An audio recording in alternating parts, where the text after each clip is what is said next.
Bom dia a todos. Vocês estão sentados há quanto tempo já, hein? Já umas 3 horas, né? Gente, eu prometo que vocês não vão abraçar a árvore aqui, isso não vai acontecer. Eu tenho 35 minutos aqui para vocês para falar sobre uma experiência e o que eu venho fazendo nos últimos anos. Mas antes de mais nada, rápido mesmo, 3 minutos, preciso de um voluntário aqui. Só um.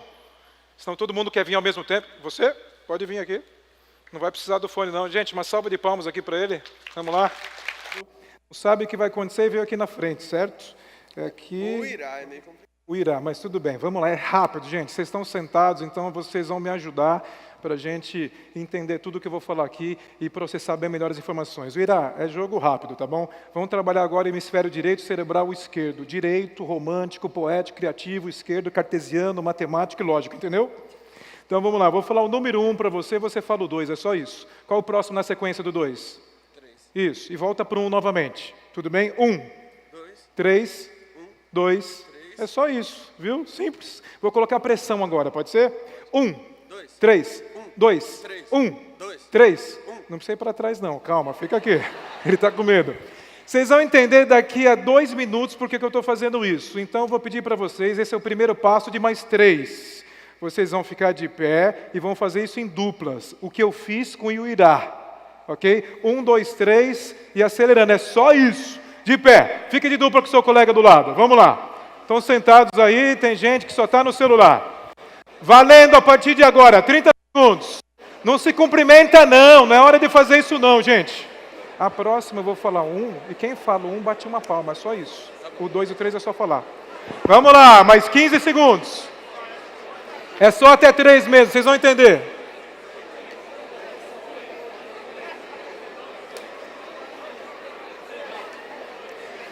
Ok, quem está me ouvindo, bate palmas uma vez. Só uma vez. Fiquem de pé. Próximo passo. Somente quem fala o número 1 bate palmas uma vez. Olha o nosso exemplo aqui. Eu e o Irá. Vamos lá. 1. Não. Na sequência, vamos lá. 1. Você fala o 2. 1, 3, 2, 1, 3. Isso. Vocês agora, valendo. Falta mais 2 passos. 1, 2. Mão direita no joelho esquerdo. Só isso. 1, 2 e o 3 é só falar. Vamos lá, mais 15 segundos. Vamos mexer o tique e o teco. Tá sozinho?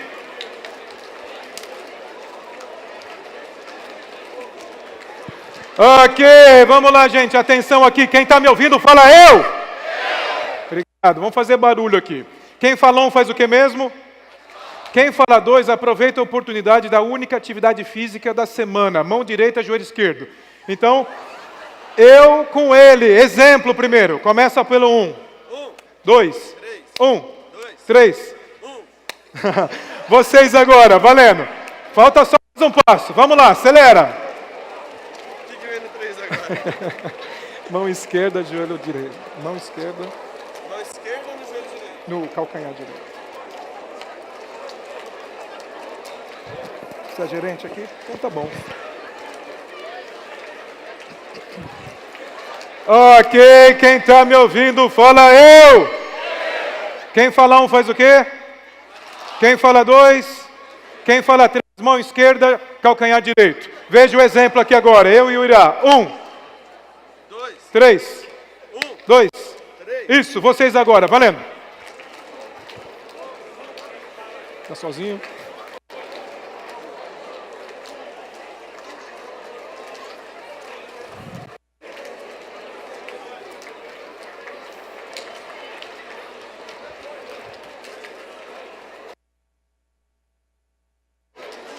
Ok, uma salva de palmas para o Irá aqui, todos sentados. Valeu a pena investir esses 3 minutos. Vai embora, Irá? Pode ir, então. Obrigado. Ele ganhou um prêmio, daqui a pouco eu falo o que ele ganhou. Gente, vamos lá. Quem aqui é empreendedor? Levanta o braço. Só um. Quem lidera pessoas? Líderes. Maravilha. Quem já esteve no RD Summit? Bastante gente. Quem já assistiu minha palestra lá no RD também? Muito bem, o tema é novo aqui, eu garanto, prometo para vocês. Não, vai ser a mesma coisa. Gente, deixa eu me apresentar. Eu sou um dos fundadores, sócio fundador da Crescimentum, uma empresa que desenvolve líderes há mais de 15 anos. Brasil, Estados Unidos, América Latina. Liderança e cultura organizacional. Eu adorei o que o nosso amigo aqui, o André, comentou sobre a questão do crescimento das organizações. O meu negócio é serviço. Serviço é a primeira área que as organizações cortam quando você tem uma crise. Só que no ano passado nós crescemos 70%. Quando nós tínhamos 45 profissionais, nós tínhamos um faturamento acima de 10 milhões. Nós estamos agora com 80 pessoas. E crescemos 70% no ano passado. E a gente já chegou naquele nível. Eu tenho uma prática de chegar no crescimento e cumprimentar todo mundo. Eu fazia isso. Eu tive que tomar uma decisão e não faço mais isso. Eu cheguei lá outro dia, tinha seis pessoas novas, eu não sabia quem era. Então eu quero trazer para vocês um pouco dessa nossa experiência que a gente vem fazendo internamente e nas organizações no Brasil e principalmente desenvolvendo líderes em outros países. E criando uma cultura diferente, que sustenta um resultado, onde a gente encontra hoje até 5 gerações trabalhando na mesma empresa. Como que a gente lida com tudo isso? Como que a gente consegue trazer esse resultado? É sobre isso que eu quero falar. Nós temos várias unidades de negócio, mas não vou perder tempo com isso. If you're watching this, you're among the 3% of people that understand that the future of work is going to look very different from what it is now. So keep watching. Let's see where we're heading. It's also exciting, right? Siri will recognize your voice even if you're 5 meters away from your phone. That new chatbot feels totally real. Self-driving cars are no longer fiction. You can analyze your DNA.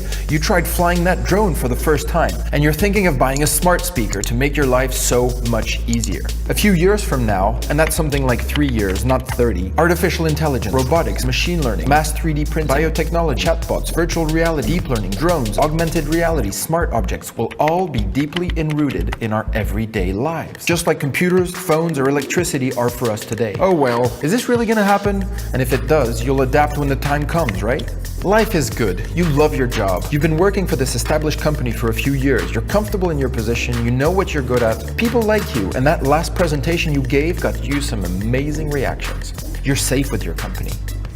In the meantime, you see an article or two speculating on the future of jobs. McKinsey published a report stating that 45% of all current tasks could be automated with present technology. The World Economic Forum estimates that 33% of jobs in 2020 don't even exist yet. But what do they know, right? You've got time. Oh look, the supermarket just introduced self-cashier machine. You're at the airport checking in luggage. What the heck happened to all the real people at the check-in desk? Gone. Replaced by machines.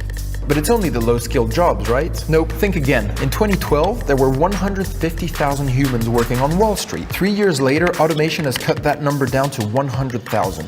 That's 1/3 gone. But it's only the mathematical and scientific jobs, right? Nope, think again. This Japanese insurance company, Fukoku Mutual Life Insurance, is already replacing all its human insurance claim workers with an AI system that will handle customers more efficiently. See these articles? They're written by algorithms, and we can't tell the difference with human written content. And thinking of converting yourself to being an online poker player? Too late. There's an AI that can already beat humans at it. Most journalists, tax consultants, marketeers, technicians, knowledge workers, lawyers, even the person editing this video right now will to some extent have been impacted or automated by technology in a couple of years. And what have you been doing? Probably watching Netflix. And the problem is, the machines don't wait. And the machines, they don't watch Netflix. So what are the forces at play here? Basically, there's 10 million developers out there using increasingly simple and cheap technology to build new products and services. Some as young as 12 are already coding the future. Even that safe company you work for is increasingly under outside threat. And it's not just the Google, Amazon, Facebooks, and Apples of the world that I'm talking about. There are now tens of thousands of startups out there eating away at all sorts of jobs. Now, are they creating many jobs in the process? Let's look at some stats. Travel a bunch of years back to when Kodak ruled the world of photography. They were worth $38 billion and employed 140,000 people. That's approximately $270,000 per employee. Our people work with pride to make Kodak a creative and innovative company. Fast forward to recent times, YouTube sold for $1.65 billion with a mere 65 employees. That's $25 million per employee. Instagram, which had 13 employees and was sold for $1 billion. That's $77 million per employee. WhatsApp sold for $19 billion with 55 employees. That's a staggering $345 million per employee. So how is this all possible? Technology has allowed the emergence of what we call exponential organizations. These are exponentially fast-growing companies that leverage technology and require less employees but more tech-savvy ones. You will find that we are technology optimists. We believe that technology is a major driver of change in the world. And as software continues to eat up the world, more companies are trying to replicate these exponential companies, hire less people, but grow exponentially through technology. As this happens, job roles are slowly disappearing and being replaced by skill sets. Employers require you to know an ever-growing number of new and ever-changing fundamental skills in order to use the technologies they've implemented. Master the fundamentals and you can master the rest. A digital skills gap is growing for both mid-skill and high-skill level jobs. Before you know it, you've become irrelevant.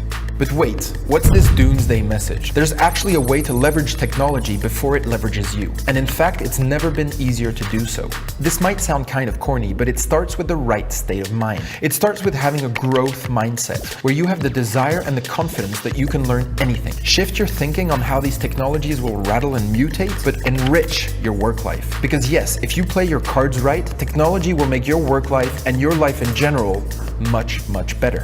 The fact is that technology will actually remove boring, repetitive jobs from your way, but only if you understand the fundamentals. And you have no excuse not to do so. How can you stay relevant if you can't talk the lingo? How can you stay relevant if you can't execute? Can you talk tech? Can you talk APIs? Can you talk code? Can you talk data? While slow educational institutions are struggling to keep up, that's not an excuse. Train yourself, take your education in your own hands. Learn to code, learn about behavioral psychology, automation tools, playing with data, user experiences, be curious. And if you're an employer, train your people. Online and offline courses have never been more readily available or rich in content. It's time to build something. Your greatest credential in this new era is your output of stuff. Proof of your awesomeness. A website, a blog, a prototype, a simple data model. It's time to build cool stuff and showcase it. It's time to start learning. It's time to get shit done. It's time for your growth. Não preciso mais da palestra, certo? Já falou tudo aqui no vídeo. O que acontece, gente? Então, o que eu quero provocar aqui vocês é entender tudo isso nesse mundo que acontece mudanças constantemente. O que acontece com essa questão da liderança exponencial? Nós estivemos em março agora, lá no Singularity University, entendendo tudo isso para trazer para o nosso modelo de negócio. Entre outras coisas, a gente vem se atualizando em várias áreas para poder se desenvolver. Há 3 anos atrás, mais ou menos, pela RD, Resultados Digitais, é o nosso cliente, e quando eu conheci muito mais esse mundo digital, nós, como empresa um pouco mais tradicional do mundo corporativo, fomos muito impactados. Então, a gente começou uma jornada de transformação fantástica, e é disso que eu estou comentando aqui com vocês. Então, o que acontece quando a gente começa a entender os nossos maiores desafios nas organizações? Desafio de manter uma equipe engajada, desafio que você tem como empreendedor de parar de colocar a mão na massa e criar novos líderes, pessoas. Então, o que acontece quando a gente começa a perceber que tem empreendedor que tem que colocar a mão na massa? Empreendedor aqui, quais de vocês colocam muito a mão na massa hoje? Levanta a mão. Pois é. Quais de vocês, quando percebem que estão desenvolvendo um funcionário, ele sai para uma outra organização? Acontece isso? Acontece. Turnover altíssimo, como que a gente engaja todo este público? Como que a gente consegue fazer com que a gente crie uma cultura que faça diferença? Algumas pesquisas que nós fizemos com 2.771 líderes, nós já treinamos mais de 100 mil líderes nesses últimos 15 anos. E o que a gente percebeu do maior gap do líder brasileiro? Dá feedback constante aos seus liderados, não dá feedback. Esse é um dos maiores desafios, quando a gente percebe com a falta de expectativa e que esse seu liderado tem para gerar um resultado maior na organização. Ele não sabe se está indo bem. Leve em consideração o impacto emocional das suas ações, a questão do tratar o outro, das pessoas sentirem parte de um ambiente, de construindo aquilo, sentir-se aceitas, sentindo que ela está conseguindo dar suas ideias e são escutadas. E por último, administre seu tempo com maestria. Questão da produtividade e eficiência. Esses são os 3 maiores gaps nos últimos anos. Alguém tem algum gap como esse aqui? Essa questão do... Como que a gente muda isso? São coisas simples que eu tenho percebido nas organizações. Então, o que acontece? Nós temos 2 caminhos. Ou esse crescimento de 10%, 15% ao ano, ao mês, ou a gente vai entrar para esse crescimento exponencial. É crescer de verdade, crescer olhando esse mercado. Tem organização que nem isso está fazendo hoje. Não tem essa questão do objetivo realista. não segue um plano, ele com certeza não está centralizando a tomada de decisões, porque se fizer isso já começa a ter resultado. Mas o nome do jogo mudou. A questão agora é o quê? Crescer 10 vezes mais o seu negócio. Quantas empresas conseguem fazer isso e quantas não conseguem? A maioria não consegue. Eu tenho que ter uma ideia maravilhosa. Quando você fala do seu negócio, é isso aqui, estipular objetivos ambiciosos. É querer muito alguma coisa. É ter uma visão de futuro que você siga todos os dias. É quase um mantra, o conceito de doutrina que tem hoje as Apos, empresas como Vagas.com. Por que eles têm essa cultura onde o foco é total o cliente e começa a crescer cada vez mais e as pessoas não querem sair de lá? Tem alguma coisa diferente. Principalmente essa questão de empoderar decisões. Quando você não empodera, você se torna necessário. Se você se torna necessário, você é insubstituível. Você não consegue pensar no crescimento do negócio. Aumente a influência, aumente a sua rede. Vir num evento como esse é começar a sair da caixa, pensar em coisas diferentes, conhecer pessoas diferentes para aumentar a sua influência. Então, a questão de ter essa visão e coragem, paciência, desaprender o que você aprendeu antes para pensar de forma diferente e, enfim, conexão e empoderamento. Eu tenho que empoderar pessoas e estar conectado constantemente. É isso que tem feito algumas organizações e alguns líderes exponenciais. Só que para isso, nesse mundo de constante mudança, como eu mostrei aqui no vídeo, você tem que pensar rapidamente e agir rapidamente. Você tem que aprender agora. Não dá para esperar mais. Então, quando você está esperando, vamos aprender com resultados? Não, ciclos curtos de aprendizagem, implementa uma nova ideia e você começa a ter um resultado que faça a diferença.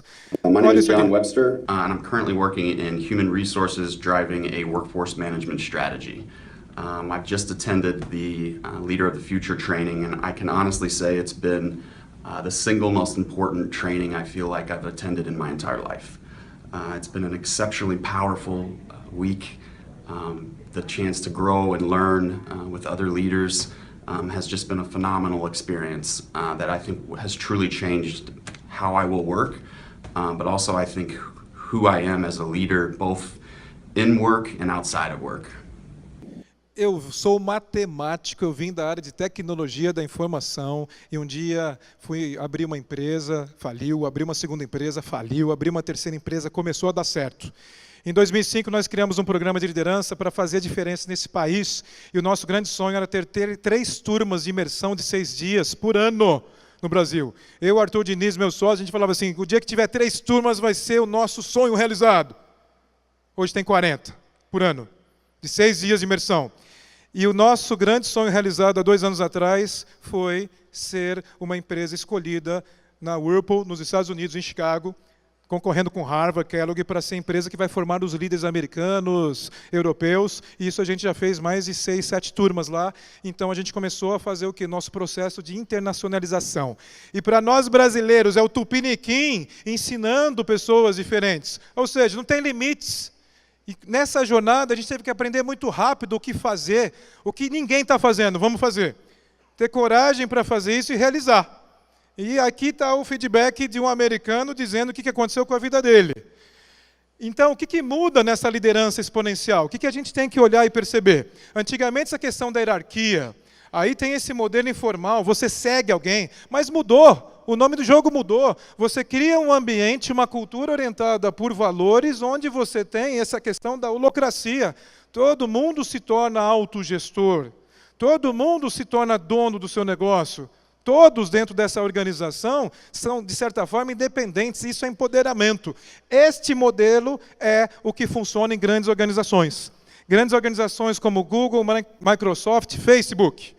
Onde eles têm esse conceito da mente produtiva, que é o quê? Eu trabalho num ambiente onde eu sinto parte, eu faço parte disso, eu sou aceito nesse ambiente, as minhas ideias são aceitas, todos criam um ambiente, são donos do negócio, eles têm diretrizes, têm doutrinas, é quase um mantra mesmo, como tem nas Apos. O mantra é esse, o nosso jeito de ser é esse, onde as pessoas elas querem fazer parte de algo, foco num propósito maior. Paul Zek, esse economista americano aqui, neurocientista, ele comenta o seguinte, confiança gera lucro. Se você não olhar esse aspecto humano dentro da organização, onde você estabelece uma confiança, todo mundo se sente parte, você não vai conseguir realmente gerar esse crescimento. Porque essas pessoas são seus colaboradores que vão fazer isso. Essas empresas estão fazendo isso. E foi isso que a gente começou a implementar com os nossos clientes de coaching, cliente em cultura organizacional, trabalhando como? Estratégia, cultura e liderança em um alinhamento. O líder cria a cultura escolhe os novos líderes. Se você não tiver uma cultura bem estabelecida com doutrina, a cultura come a sua estratégia no café da manhã. É isso. Nossa, eu sou um estrategista, não tem cultura, esquece. Se você não estabelecer isso e criar. Porque senão você cria uma entropia cultural, a palavra roubada da física, um gasto enorme de energia para isso de resultado. Quem é que sente que muitas vezes está patinando? Está patinando. Quem já contratou várias agências de marketing digital aqui e não dá certo? Hã? Pois é. Esse é um segredo que depois eu conto para vocês. Inclusive, meu fornecedor aqui, um deles está aqui, o Eduardo da WCK. Mas é um desafio. O que acontece aqui, gente, com essa entropia? Quanto maior a entropia, menor o engajamento. E hoje a gente tem como medir a entropia dentro de uma organização. Medir no nível matemático. E aí que mora a brincadeira para a gente começar a mudar. A gente tem que transformar o que somos. Para isso, a gente tem que mudar o nosso mindset. Mudar a nossa mentalidade para transformar os ambientes e as organizações. E para mudar tudo isso, a gente tem que o quê? Expandir a nossa consciência. Eu conheci alguns anos atrás um inglês chamado Richard Barrett. Ele é um inglês engenheiro que criou um conceito que ele conseguiu explorar as culturas nas organizações, nos países, onde a gente consegue entender exatamente o que acontece e aonde que você tem que focar para gerar uma mudança de verdade. Ele fala, aquilo que você consegue medir, você consegue gerenciar. Então ele criou o conceito de 7 níveis de consciência e escreveu um livro em 98, Liberando a Alma das Organizações. Ele conseguiu mapear quando que um grupo de líderes estão totalmente focados no seu ego e não no sucesso da organização. Quando uma área especificamente é uma área que está tendo o maior desafio na sua organização. Como que a gente pode mudar tudo isso? O que ele fez aqui? Esse é o Richard Barrett. Ele diz o seguinte, 14 bilhões de anos de evolução, agora depende do quê? Da evolução da consciência humana. Você tem que ter consciência onde você está, onde esse mercado está nos levando e o que você está fazendo, se vai te trazer resultado ou não. Olhar para pessoas, olhar para a tecnologia, olhar para a inovação, olhar para dentro e começar a fazer uma transformação.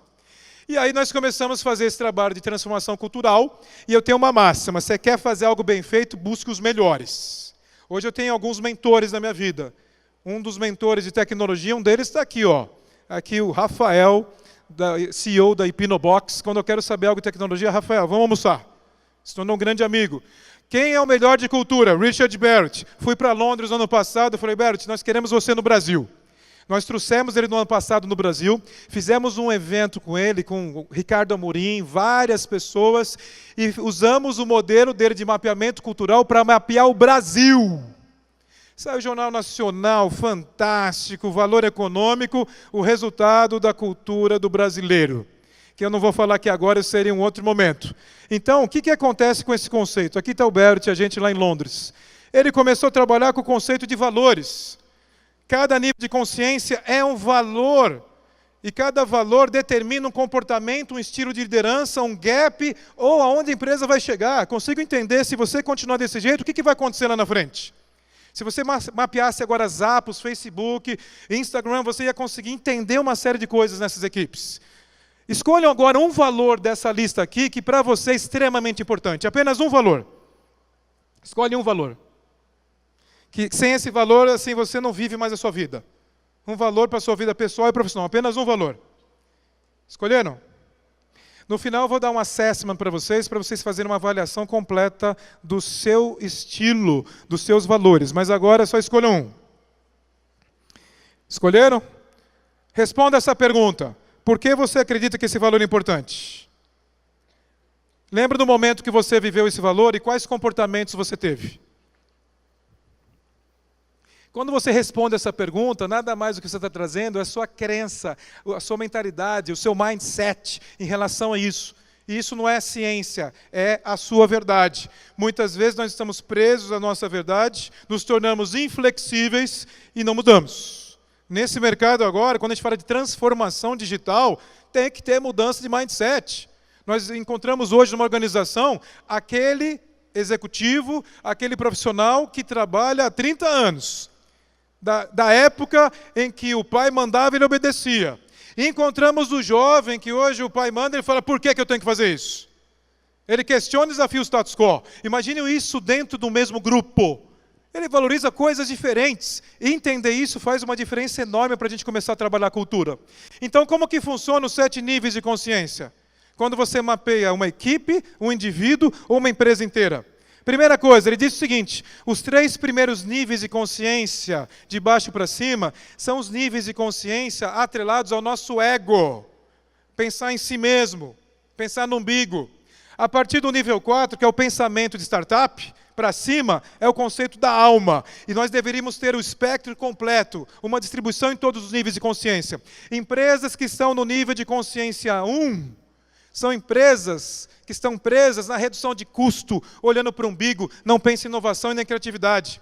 Se você não tiver nenhuma ocorrência de valores no nível 1, então você não está preocupado com a saúde financeira do seu negócio. Ou na vida pessoal, você é um desorganizado financeiramente. E a cada nível 1, 2, 3 estão relacionados a algum tipo de medo, medo corporativo, medo pessoal, que são esses aqui, ó. O medo de algumas pessoas que estão muito focados no nível 1, medo de não ter o suficiente. Quando eu encontro um líder que é autocrático, simplesmente eu tenho muita compaixão, porque ele tem medo. Ele tem medo de não ter o suficiente, por isso ele se torna autocrático e não confia. E nós encontramos hoje vários profissionais adultos, executivos, líderes mimados. Vocês não conhecem assim nas suas empresas? Mimados por quê? Quando alguém grita com o outro e impõe a sua vontade, ele está com medo. Ele tem algum tipo de medo atrelado àquele comportamento. Mas quando você se desprende desse conceito, você começa a liberar o conceito de alma na organização, que é a evolução. Esse pensamento exponencial, eu tenho que me livrar disso aqui. Tem pessoas do nível 2, relacionamento é extremamente importante, sobrevivência também. Tudo é importante. Em excesso é ruim, ausência também é ruim. Nível 2, relacionamento. Você conhece alguém que tem medo de dar feedback? Que quer agradar todo mundo constantemente? Pois é, tem medo de não ser benquisto o suficiente. Nível 2. Nós vivemos uma cultura onde no Brasil as pessoas não podem falar o que pensam. Se eu falar, ele vai ficar chateado. Mimimi. Hashtag chateado. Por quê? Ele está com medo de não ser amado. Isso no nível executivo. Eu encontro vários profissionais que falam o seguinte, PA, se eu for assertivo, ele não vai gostar de mim. E, gente, no ambiente corporativo, você tem que ter a clareza e a confiança para poder falar o que você pensa.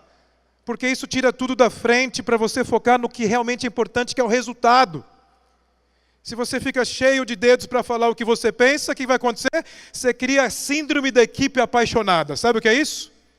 Sabe aqueles ambientes onde todo mundo se ama, se gosta? Ó, a gente não está batendo meta, mas a gente se dá bem. Happy hour é uma maravilha, mas não interessa. Se você tem confiança, você vai falar o que você pensa. Quem tem filhos aqui, se você falar para o seu filho, você fala para ele aquilo que ele precisa ouvir. Você fala isso porque é amor, é interesse. É essa a relação. Então eu consigo entender hoje uma organização que está no nível 2. Relacionamento maravilhoso, não bate meta. Não tem resultado. Nível 3, autoestima. O medo aqui é o medo de não ser importante o suficiente. Pessoas, equipes e empresas estão muito focadas no nível 3, são empresas que são burocráticas, processos excessivos, excesso de planejamento e trava. Empresas e organizações, muitas startups não têm nada no nível 3, ou seja, desorganizadas, falta eficiência, vai na tentativa e erro. Excesso é ruim, ausência também é. Quando eu encontro um líder que está muito no nível 3, normalmente é aquele líder que é o seguinte, ele manda. Se você encontrar alguém que gritou com o outro, ele fez isso porque ele está com medo. Na relação pessoal ou profissional. Quem faz isso tem medo. Então eu diminuo o outro para me sentir forte.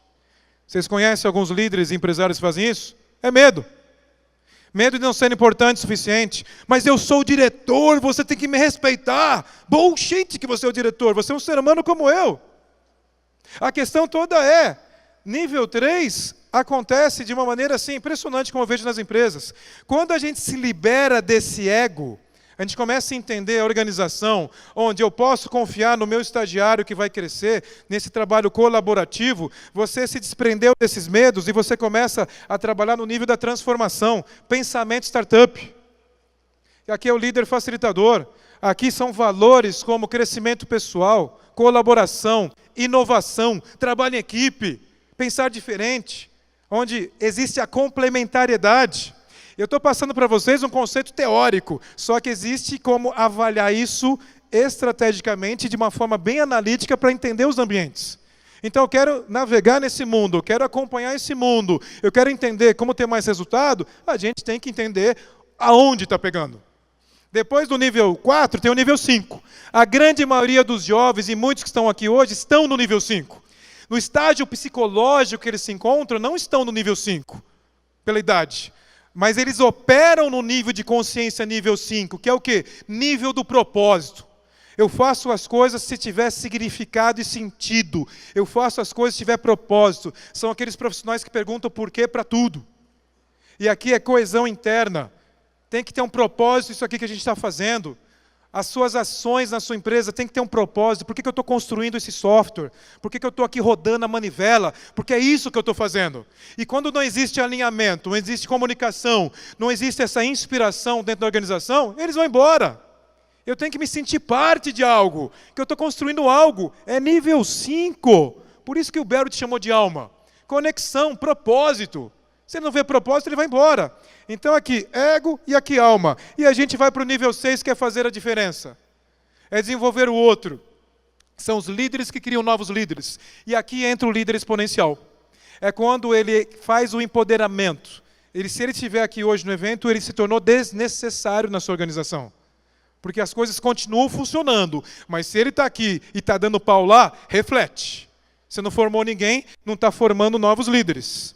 E aqui é o líder coach e o líder exponencial. E por último, serviço, visão de longo prazo. A gente acha que não é responsabilidade nossa se projetar para os próximos 20 anos. E tudo bem o que vai acontecer, tudo bem nada. É pensar nas consequências dos nossos comportamentos em relação à sociedade, ao mundo, ao ambiente, ao lixo que você recicla ou não, a água que você usa em excesso ou não. O que aconteceu agora com a gasolina combustível, um monte de gente levando vantagem. Gente no posto de gasolina com um galão, para vender o galão o dobro do preço. É cultura. Essa é a grande questão. Então, quando você expande a consciência de uma organização, de uma equipe, entendendo o conjunto de valores que esse grupo de profissionais tem, você consegue entender o estilo de liderança, o comportamento. E se essa cultura vai te levar onde você quer chegar. Num primeiro momento, na fotografia, você já sabe, pode levar, mas vai demorar muito mais. Então, hoje você vê jovens crescendo dentro das organizações, você é obrigado a trazer um rebelde corporativo de fora, um profissional de mercado, que vai tirar todo mundo da zona de conforto para ter esse mix de cultura, para poder ter resultado e trabalhar. Porque senão o que acontece? Líderes dirigidos pelos seus egos podem ser carismáticos, mas eles também representam uma grande ameaça para as suas organizações. Seu foco no interesse próprio costurar o sucesso da sua organização. A gente tem sucesso em conjunto, em equipe, pensamento colaborativo, com foco num propósito maior. Para isso tem que ter muito alinhamento. Para isso você tem que gerar muita autonomia. Nos últimos anos, desde 2003, quando nós fundamos a Crescimento, o nosso sonho e a nossa missão é fazer um mundo melhor, transformando pessoas em líderes extraordinários. E na época todo mundo falava, que utopia é essa? Nós somos ex-executivos de mercado que fomos empreender numa área de educação. Não é utopia, isso já está acontecendo. São centenas de milhares de líderes transformados e mudados. Tem muitos de vocês aqui que já participaram dos nossos programas de liderança. Mas é um sonho. Nós o que interessa é o sonho, é o desejo de fazer a diferença nesse país, nas organizações. E hoje eu vejo muitas coisas que, de certa forma, só mudaram os nomes. Porque vai continuar tendo essa questão de tirar um pouco do recurso e olhar mais o aspecto humano, onde você engaja as pessoas e vai trazer resultado. Por isso, uma coisa que faz a diferença, faltando meus 20 segundos aqui, é a atitude, coragem de arriscar, com direção para poder fazer a diferença. Eu chamei voluntários aqui, quase 2.000 pessoas, veio só o meu colega, que eu não consigo nem pronunciar o nome, Uirá. E por isso ele vai ganhar um curso de liderança de 6 dias que vale R$12.000, o líder do futuro, pela atitude. É isso, parabéns para o Iraque. Fala comigo que você vai ganhar. Tem gente que fica só esperando. Se eu tiver certeza que ganho isso, eu faço. Então, a primeira atitude é vir num evento como esse e investir a sua melhor e maior energia. Porque no final, que o meu tempo já estourou, o futuro não é um lugar para onde estamos indo, mas o lugar que estamos construindo. Liderança estrada que conduzirá a um futuro melhor. Gente, primeira coisa, sejam líderes de vocês mesmos. Quem quiser meus contatos e quiser baixar aqui um e-book que trabalha algumas questões sobre entusiasmo, como Winston Churchill disse na primeira palestra da Marina.